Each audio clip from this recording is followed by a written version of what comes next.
Hello, Darnell. Yo, what up with it, Lou? How are you? How you doing, Lou? You entered Big Brother in 2008, and so how was the whole experience for you when you got chosen to be a housemate? Was it kind of a crazy experience? Oh man, Lewis, let me tell you. Basically, the funny thing is I had actually never seen the show in my life. I had heard of it.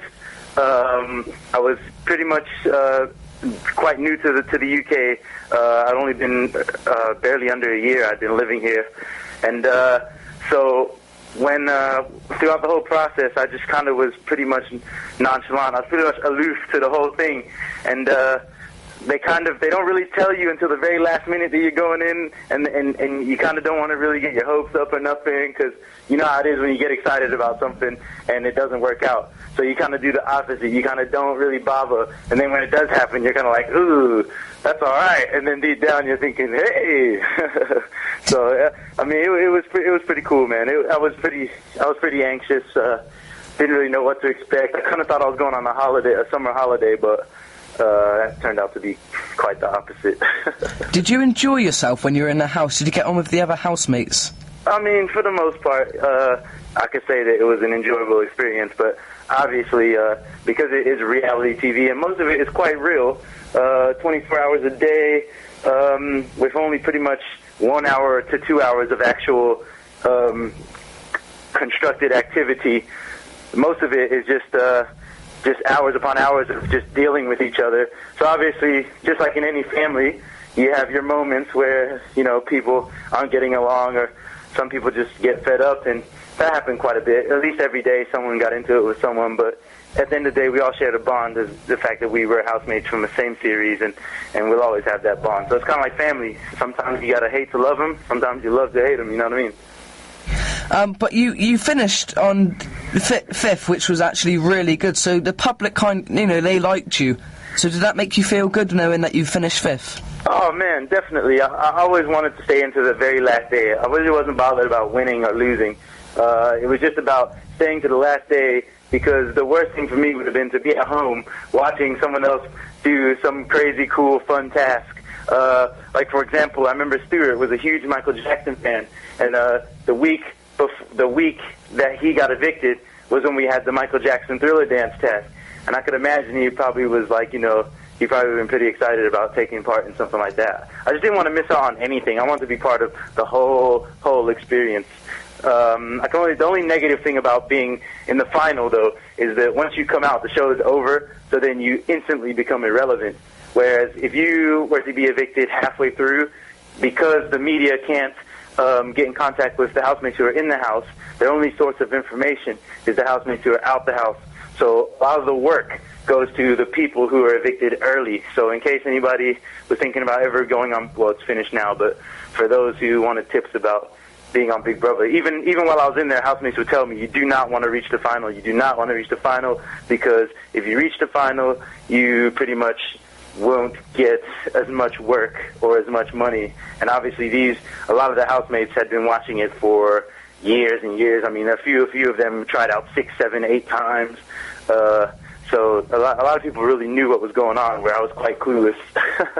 But since leaving the house, you've really had like a good career. You're in the music industry, and you've worked with acts like Jay Sean, like you just told me, N-Dubs, and many more. So how did that all come about? Oh man, it's just obviously I represented. I like to feel or say that I represent a bit of the urban community while I was in there. You know, we all play a character.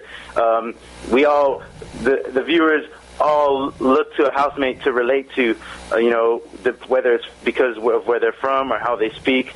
So obviously, being musical and being having a lot of American influence, a lot of the musicians and industry guys kind of favored me a bit. And so when I came out, a lot of the events that I went to were more music related and more urban related. So I just made a lot of links and stuff after the show at these kind of events. So and then I've been fortunate enough already to have kind of been on the radar before Big Brother as well.